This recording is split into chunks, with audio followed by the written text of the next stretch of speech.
Talaga napakalungkot naman talaga noon.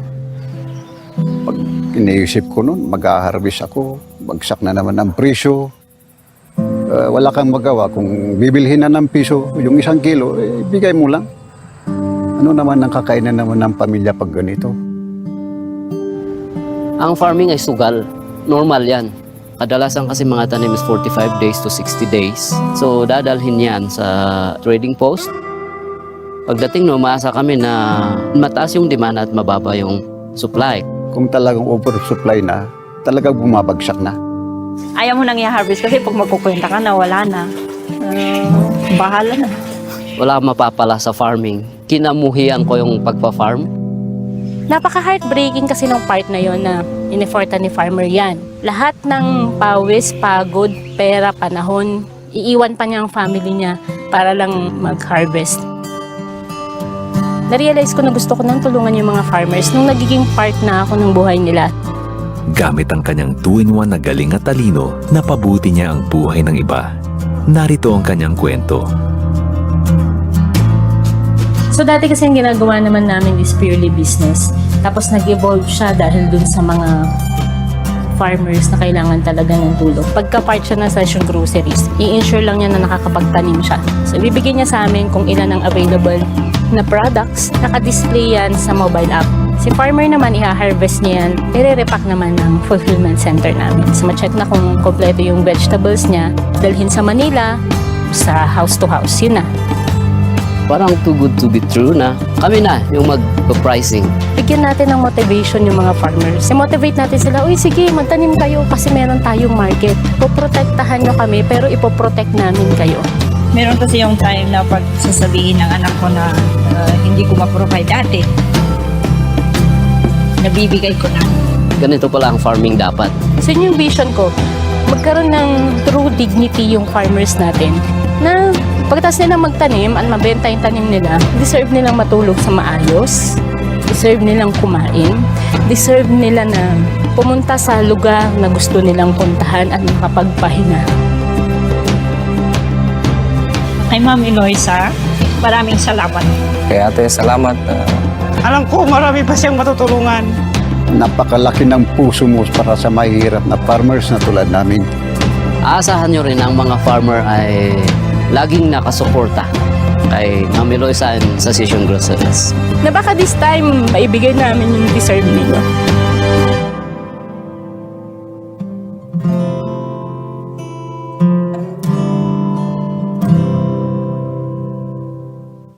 So good afternoon, everyone. Good afternoon, Xavier University. Thank you for inviting Session Groceries dito sa ating para ma-introduce namin ano ba ang Session Groceries. So, again, I'm Eloisa Diga ng Session Groceries. It's our honor na mapakita sa inyo kung ano ba yung ginagawa namin. So hopefully ma-inspire po kayo sa mga ginagawa ng partner farmers namin dito. So ano nga ba ang Session Groceries? Ang Session Groceries ay tumutulong sa mga magsasaka. Hindi lamang sa pagkakaroon ng market kasi meron tayong mobile app which is explain ko mamaya. Tumutulong tayo para ma-educate ang mga magsasaka.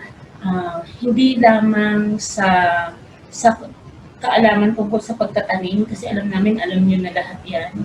Ang Session Groceries tumutulong sa una, the knowledge in terms of business.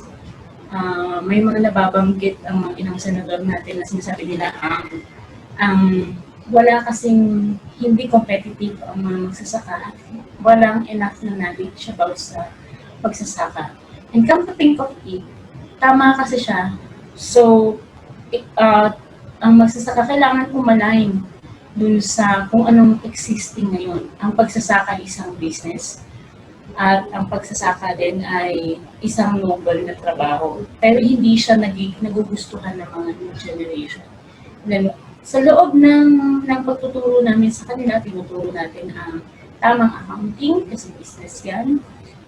Tinuturuan na rin natin sila magkaroon ng mag-align sa technology, which is mobile banking. Na-check na nila yan, gumamit ng app. They know how to use the Google Share. Alam nilang gumamit ng technology basically. And then, As a farmer, kailangan kasi motivated ka. As a farmpreneur na tawag natin or agribusiness, kailangan motivated ka dun sa ginagawa mo sa pagbe-business. So, ayan. Kasi kami naniniwala na a farmer works so the world can eat. Kung wala nang magsasaka, ilang araw na lang, mamamatay din lang tayo. So, hindi natin gusto mangyari. And ang Pilipinas, gusto namin, ang isa sa mga goal namin ay magkaroon ng magandang business sa agrikultura dahil create naman tayo ni Lord as agriculture land. Kaya kailangan doon natin i-hone kasi yun yung talent natin, yun yung meron sa atin. So yan po, introduction session business. So paano nga ba siya nangyayari? Ang nangyayari kasi dito sa Benguet dahil dito yung main focus namin ngayon. Totoo to, bibilhin yung carrots ng 5 piso sa farmer, may mga ganong pagkakataon, depende kung oversupply. So dadalhin yan dun sa farmer's center or dito sa trading post. Meron na dyan mga nakaabang na mga traders. So si trader 1, bibilhin niya yan ng 10 piso, so napatungan na niya mula dun sa magsasaka. Si trader 2, bibilhin naman na niya ng 15 pesos per kilo, yan naman yung magdadala na to Manila. Pagdating sa Manila, merong trader 3, bibenta ng 20 pesos per kilo, and then, kung sa mapunta yan sa grocery, hanggang mapunta yan saan? Ito sa ating customer. Kung customer, bibigyan na niya ng 70, 80 pesos per kilo. Pero kung titignan mo yung chain, mula din sa customer, pabalik. Sino yung pinakadihado sa kanila? Siyempre si farmer. Now, is this bad? Hindi naman eh. Sistema kasi yan na nailagay na kailangan lang natin gumawa ng another path para hindi maging lugi yung magsasaka. Kaya kami, sa Session Groceries, ang ginagawa natin, nagtayo lang tayo ng panibagong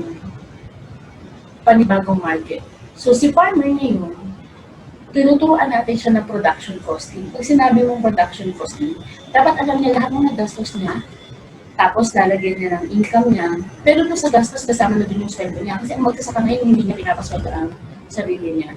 Yun talaga yung actual na nangyayari. Yung papasweldo niya yung sarili niya, plus meron pa siya 30% ng income. Kung sinabi niya magsasaka na ganito yung production costing niya, kasi chinecheck din natin para tama din yung pagkakagawa nila, hindi na mangyayari sa Session Groceries, bahala na siya dyan. Kasi yun talaga yun eh. Kailangan ibigay mo talaga sa isang magsasaka na nagbe-business naman ang tamang pamamaraan. So, bigyan natin siya ng... At yung pa isang natutuwa sila, kasi yung magsasaka ngayon, nakasama natin, sumusweldo na rin pala sila. So, normal na situation kasi, hindi sila nag-a-add ng sweldo. So, akala nila, pag natanggap nila yung 200,000 dun sa binenta nila, 200,000 akala nila malaking pera. Pero pag tinignan mo, gastos lang pala yun sa farming. So, yung gagawin natin, si Session Groceries, ibebenta niya lang yan pag diretso sa customer. Aayusin namin, i-consolidate namin, lalagay namin sa box, tapos order yung customer, kasi bibigay namin sa customer. Which is nangyayari, ang Session Groceries ngayon nasa daily delivery na. Kaya, mas nagkakaroon ng chance pa yung mga magsasaka na makapag-supply sa amin on a daily basis. Ano nga lang ba yung nagkaiba dati at saka ngayon? Ang nagkaiba lang, yung magsasaka dati, tataniman niya yung buong field niya ng puro carrots. Ngayon tinuturuan natin sila na maging matalinong magsasaka at matalinong businessman. Hindi po pwede na lalagyan mo lahat yung plat mo ng puro carrots. Ang gagawin natin, sa isang portion, lalagyan natin ng carrots, sa isang portion, cabbage, sa isang portion, broccoli. Para on a daily basis may binibenta ka. Ang magsasaka sa amin ngayon, may ibinibenta mga at least 10 crops. Para nahati-hati. Kung hindi ka makabenta dito sa isa, meron ka pa isang option. At tinuturuan din natin sila ng pagpo-program dun sa tanim nila na hindi po pwedeng isa ng harvest. So, yun. What else? Ito yung naman yung naging journey namin. Noong 2012, nagsimula lang siya sa isang pangarap. Pinangarap ko lang na magkaroon muna ng mobile app. Kasi kung nakatira ka sa city, kasi sa Baguio City ako nakatira, kahit na malapit lang yan, 20 minutes dito sa Benguet or sa La Trinidad, wala kami masyadong alam sa farming. Zero knowledge talaga ako dyan. Ang alam ko lang, mahirap ang farming, nakababad sa araw, hanggang ganun lang. So, ang pinangarap ko lang ng 2012, na naging empleyado pa ako sa Texas Instruments as planning analyst, gusto ko lang magkaroon ng mobile app. Kasi, pupunta pa ako sa palengke, meron akong work, or pupunta pa ako sa bangko, ang dami kong ini-eran. Tapos ang dami kong makakalimutan na pagdating ng gabi, sarado na yung mga stores. So yun, and sa tingin ko, nung time na yun, piniprepare pa lang ako ni Lord dun sa pupuntahan ko ngayon. Kasi kailangan pala matibay kaya pagka ginawa mo tong business na to. So, nag-work pa rin ako. Habang nag-work ako, meron akong business na rin na ginagawa noong 2012. Pero pagdating ng 2016, plinano ko nang in-execute yung pangarap ko na magkaroon ng online business. Nung ginagawa ko na siya, so pinaplan ko na execute, pero parang nung nagma-market study ako sa Baguio City, dahil napaka-convenient, hindi kailangan ng tao na lumabas na kumuha ng mga mag-i-eran para sa kanila. Ang konti na market that time. Kaya habang empleyado pa rin ako, kinukuha ko yung mga concept ng company na pinasukan ko. And then, nagtayo ako ng events planning. Kasi gusto ko talaga din ng events. Parang maganda kasi yung feeling na nag-a-arrange ka ng mga event.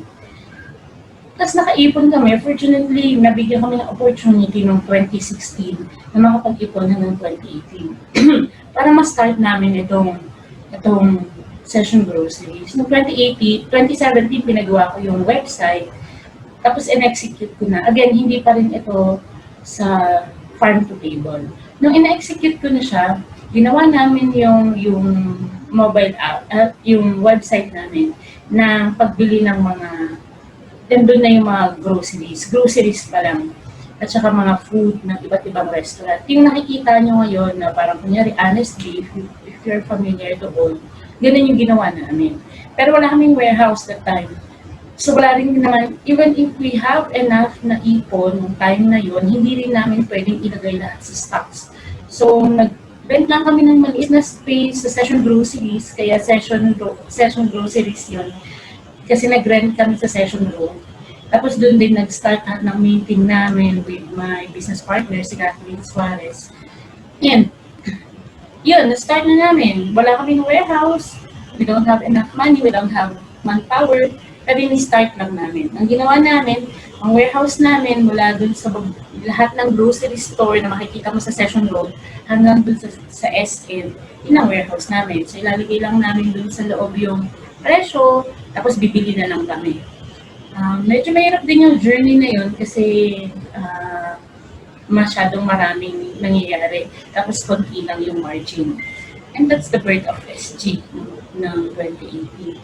And then, nagkaroon ng pandemya dito sa pandemic, bagyo.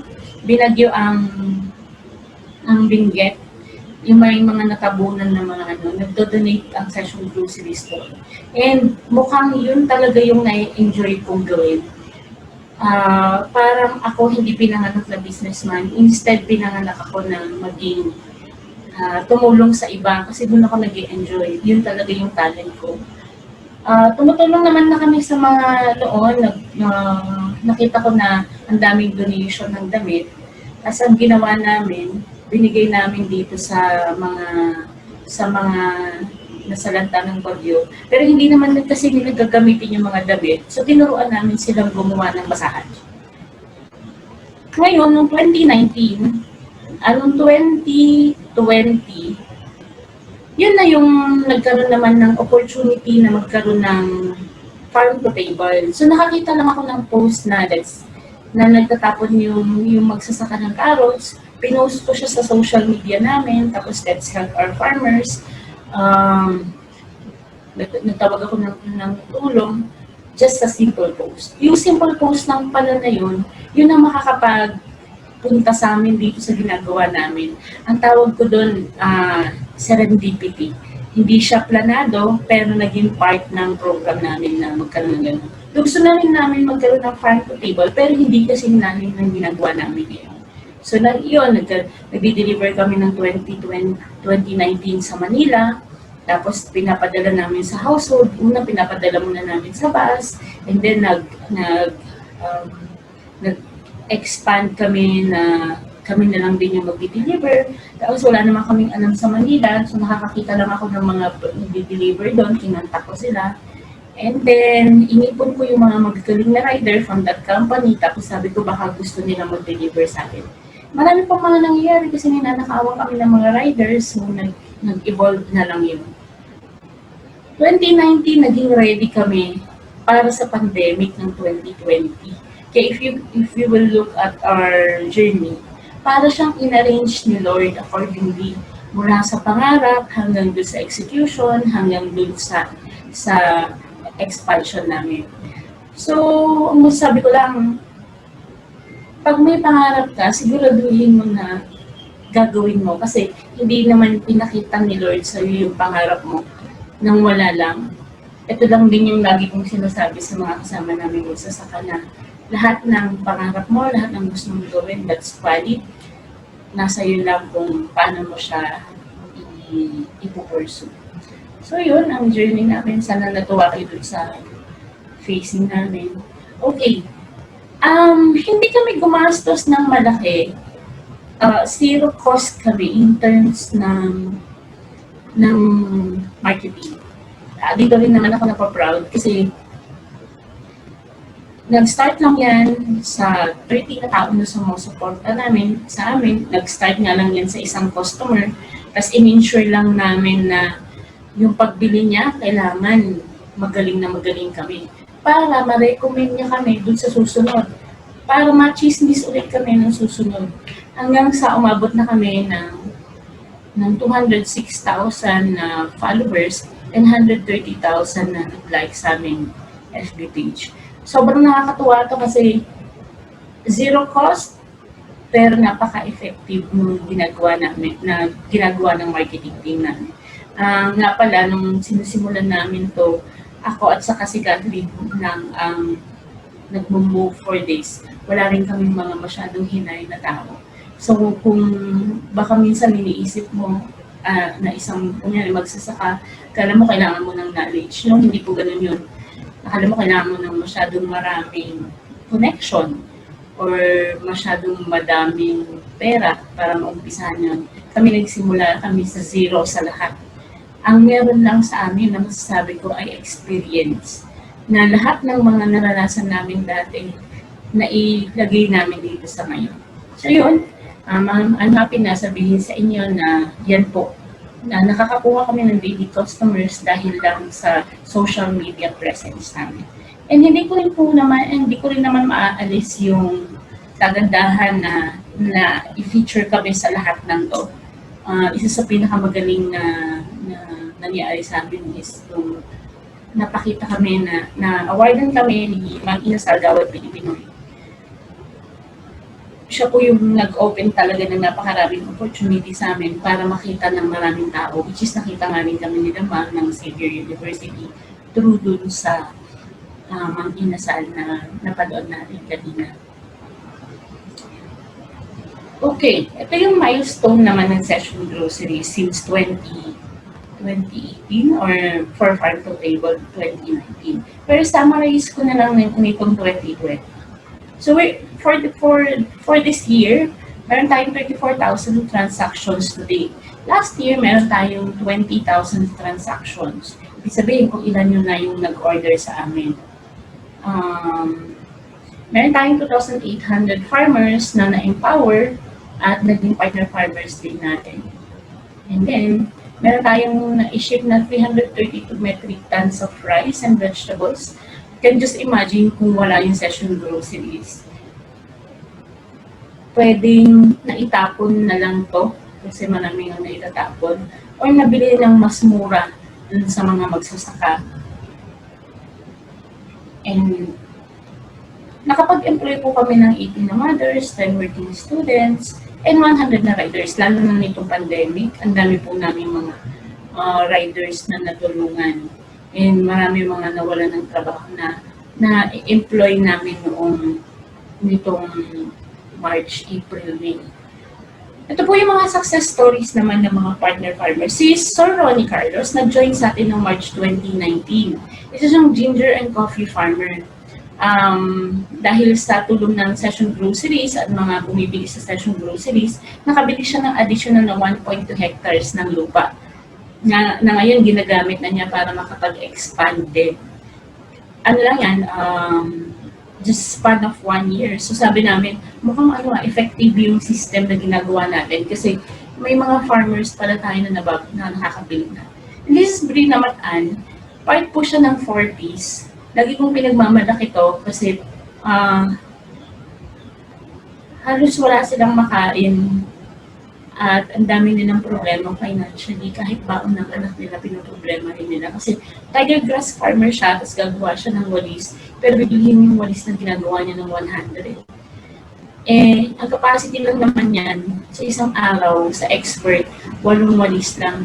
So ngayon, nakabili siya ng second-hand na delivery van kasi yung bahay nila 8 kilometers away sa highway, kaya yun yung inuna niya. At least ngayon, meron na siyang nagagamit. And then si strawberry farmer, akala natin dito, porque strawberry farmer, mayaman na. Ako hindi po. Nababarat din kasi ang strawberries dito and there are times na binibili lang siya ng 80 pesos. So, ang daming ginagawa doon. Kaya mahal po ang strawberries kasi ang daming nangyayari doon sa strawberries na may mga additional cost. At the same time, hindi siya madaling ma-ship out.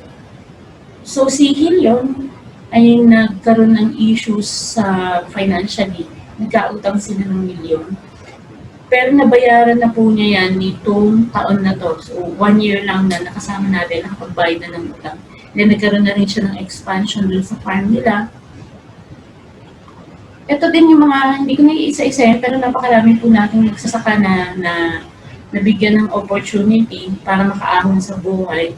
And sila po yung mga nakabili ng second-hand na sasakyan.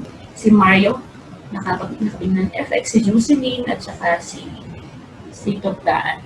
Yan po yung mga nabili nila. So, si Session Groceries hindi magiging successful kung mag-isa lang. Kung mag-isa ko lang, lagi po yung may mga nasa likod. Si Kathleen Suarez na nag-handle ng operations, siya talaga yung nakasama ko since start. Tapos nung nangangailangan na kami ng IT, kinuha naman namin si Ryan. Kasama din namin siya sa work dati. And then meron kaming business advisor. Ito yung mga future plans natin. Baka sabihin niya masyadong mapangarap, pero gusto ko po maging kasing laki ng Lazada and Shopee, which is ang focus is all about farmers' produce. Kasi yun yung dapat matulungan natin dito sa bansa natin. So gusto ko magkaroon ng sustainable agriculture, competitive partner farmers. Tama po si Ma'am Cynthia, dapat competitive po ang magsasaka natin kahit balik-baliktarin natin, hindi po aahon ang community na to, ang sector na to kung hindi nagiging competitive. So magkaroon din ng quality ng produce. Food security, yun po yung mga kailangan namin i-focus. Yun nga, maging biggest platform online na nakapag-ship sa iba't ibang parte ng Pilipinas. So kung may magsasaka sa Tawi-Tawi, dapat nandun din ang Session Groceries. Ganun po yung pangarap namin. Kung saan may magsasaka, nandun ang Session Groceries. So gusto din namin magkaroon ng abundant partner farmers. Ito talagang nasa puso namin to. Kailangan para maniwala ang tao sa ginagawa ng Session Groceries, dapat makapagpakita tayo ng resulta. Ang pangarap namin yung mga magsasaka magkaroon ng sariling bahay, makapagbakasyon, sabi ko sa video kanina, makapagbakasyon sa gusto niyang pagbakasyonan. Enough na dun sa ang magsasaka ay laging mahirap. Ang magsasaka po dapat ay mayaman. Para makapag-encourage tayo ng mga bata na mag-venture into farming. Kasi sa totoo lang po, isa to sa mga kinakatakutan ko na nauubos po ang magsasaka dahil tumatanda sila. And walang gustong next na generation na gawin to. Kasi it's not sexy. May initan ka. Tapos kulang ka pa sa income. So parang sino naman ang gusto ng bagay ganyan. Kaya gusto namin magkaroon tayo ng partner farmers. Ang mga ginagawa pa ng Session Groceries, hindi po hindi po kayo magsasaka ay mahirap na or wala nang hindi na competitive. Ang makikita ninyo pag bumili kayo sa Session Groceries, bawat produce ng magsasaka ay may magandang label. Binibigyan namin sa kanila yun. Ang sinasabi natin sa kanila, hindi po kayo magsasaka ka, nakakaawa na din yung produce mo. Kasi ibig sabihin lang yan, isang transaction ka lang, hindi ka na makakadoble ng transaction. Kailangan high quality, high produce, safe. Pag nilasahan ng tao yung pagkain niya, kahit gulay yan, na pare-pareho yan na pechay, pero pag binili niya sa MG Farm, kailangan malasahan niya na iba yung lasa nito sa ibang mga tanim. Yun yung gusto nating gawin. Yun yung gusto natin ipakita sa tao na dahil na-harvest ito dun sa premium taste according to date at na-ipack ng mabuti, safe na napunta sa customer at safe niya nakakain. Yun. Kahit ang mga labels namin ng mga para sa magsasaka, meron kailan hinarvest at kailan siya hindi na masarap kainin. Kaya ano rin yung mga nutrients na meron sa kanya. Kasi hindi, yun nga, ang produkto ng magsasaka hindi dapat nakakaawa ang dating. Kailangan high class. Kailangan world class na din na maharap. Pag produkto mo yan, ipagmamalaki mo dapat. Ganun ang ginagawa ng magsasakang Pilipino para ma-encourage yung mga ibang tao na bumili sa kanila. So, yun naman ang ginagawa natin. Ang lagi namin sinasabi dito sa ating mga customer, be a hero by helping the heroes. So, heroes po natin ang mga magsasakang Pilipino. At hero naman ng mga farmer, ang mga consumer. Ano lang din po yan, nag-exchange lang kasi hindi naman po pwede na nagtatanim ng ang mga magsasaka na walang bumibili. So, gusto namin maging game changer tayo sa Session Groceries. Kung ano yung mga ginagawa ng mga malalaking kumpanya, dapat nagagawa din ng mga simpleng magsasaka. So yun po, sana nag-enjoy kayo dito sa talk natin. Kung may mga katanungan po kayo, pwede niyo pong sabihin dyan at sasagutin po natin. At kung gusto niyo rin naman na i-follow kami, pwede niyo po kami i-follow sa lahat ng aming social media account. Pwede niyo rin po akong makontak dito sa number na to. Kung meron po kayong mga katanungan or kung hindi po ako nakakasagot, pwede rin po kayong pumunta sa aking social media, Eloisa Romarao. At ako po isasagot. Kung hindi ka agad, makakasagot po maya-maya. So yun po, maraming salamat po sa inyong sa inyong pakikinig. Mabuhay po tayo. Thank you so much, Ma'am Eloisa. And now we have a few questions for you, ma'am. So now let's go to our first question. Ma'am, who do you deal with? Individual farmers or cooperatives? And what are the requirements and arrangements done prior to the delivery of the vegetables? Hindi po kami, dati ang ginagawa ko ay nasa co-op. However, sabi ko parang mas makakatulong kami kung individual. Kaya mas prefer po namin ang individual na tulungan. Groceries naman, ang unang-una natin kailangan gawin ay kailangan meron siyang farm.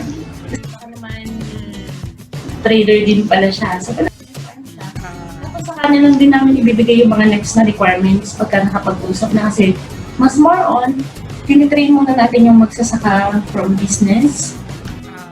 Minamotivate muna natin sila bago mag-proceed. Thank you so much, Ma'am Eloisa. And actually, it's very good to hear that Session Groceries' goal is really to help our individual and small farmers. So, ma'am, let's proceed now to our second question. So, how do you ensure that farmers can maintain the quality and volume that they deliver to you? Ang ginagawa namin ngayon dito sa Session Groceries, una, pinapacheck, so may training na ng quality. Pangalawa, may pipirmahan siyang Memorandum of Agreement. Sa MOA na yun, ang kalakip niya ay pag may quality issue, ibabalik sa customer or i-refund yung binayad ng customer. This is to ensure na the farmer, ini-issue niya talaga na every time, quality yung pinaproduce niya. Tapos, hinahayaan din namin yung magsasaka na siya yung sumagot dun sa customer. Ibibigay namin yung customer complaint, tapos cellphone number ng customer, tapos si farmer ang sasagot. That way, hindi nagre-relax yung farmer. Kasi nahihiya din siya pagka nakapagbigay siya ng hindi maganda. At least nararamdaman niya na meron akong quality issue. Ito pala yung kakausapin ko, mga ganun. Okay, so that's actually a very good practice and example for our farmers to take responsibility and accountability of their harvest. And it's also good that you let the farmers and customers have contact with each other. So now let's go to our next question. So ma'am, do you require farmers to deliver organically grown vegetables? For now, lahat ng farmers ina-allow natin. Sorry about that. Ina-allow natin sila, pero tinitrain natin sila papunta sa GAP, Good Agricultural Practices. Hindi kasi ako naniniwala na dapat lahat mag-GAP na, lahat mag-organic na. Ang paniniwala ko kailangan unti-unti natin puntahan. Kasi practice yan Hindi kaagad yan na parang, oh, magic, ito na. Thank you so much, Ma'am Eloisa. And it's good to have markets like Session Groceries who encourage our farmers to do good agricultural practices. So now let's go to our next question. So ma'am, what are the major challenges that Session Groceries faced and what did you do to overcome those challenges? Yung major siguro yung challenge namin yung wala kaming enough funds. Kasi pagka ginagawa mo pala ito, kahit meron kang pinang-start capital na 1 million or 2 million, uubos siya kasi wala kang hindi siya parang franchise, wala kang pinapalo na path, general business. Generally, ito yung kailangan gawin. Pero wala kang path na tinatahak na agad pala. So every step of the way, nagkakamali ka, tapos ang gagawin mo na lang, isipin mo na lang tuition fee. So yung pinakamalakang challenge namin, fund. Nung nauubusan na kami ng fund, may mga friends naman kami. Tapos, ako naman sa marketing, ensure ko dapat lagi kami may customer para may pupasok ng pera. Tapos, good enough, may mga kaibigan kami na nagpautang, tapos nabayaran naman namin. Kasi may mga pondo namin na ilagay na rin namin dyan sa business na yan. Kaya yun yung mga isa sa mga challenges. Pangalawang challenge ko, mentality ng farmer. Kasi hindi ka agad sila naniniwala dun sa concept mo na gawin natin itong ganito. Tapos pinapakita mo napaka-idealistic nung sinasabi mo. Hindi yan nag-drops ng farmer. Parang niloloko mo lang kami din since sanay sila dun sa old ways nila.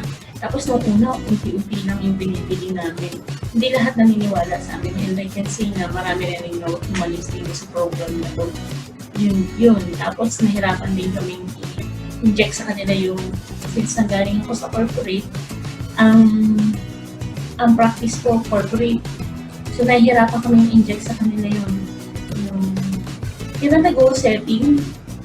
Tayo ma'am, gets natin to. Akala ko pareho kami ng language na ginagawa ng mga farmers na okay, ito yung gusto kong mangyari, gusto ko kayong maging progressive. Pero hindi pala nila naisip yun. Ang tingin lang nila sa Session Groceries, you're just a market. Pagka kailangan namin magbenta, nandyan ka. So parang may misalignment.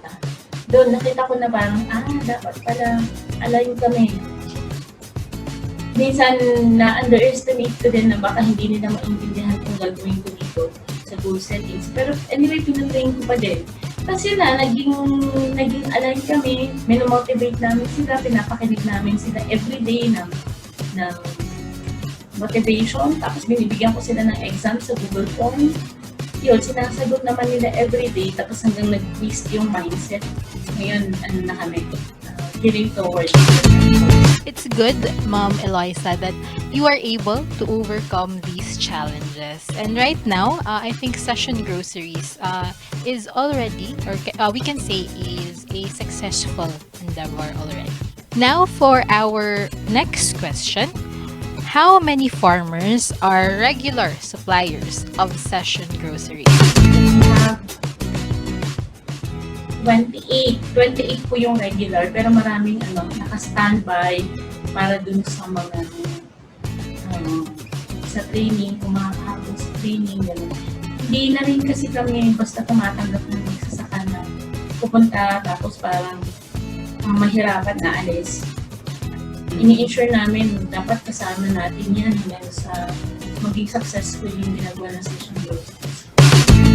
28 is already a large number of farmers that you have helped, and we hope that your business or the Session Groceries would become more successful so that you could also help more farmers in the future.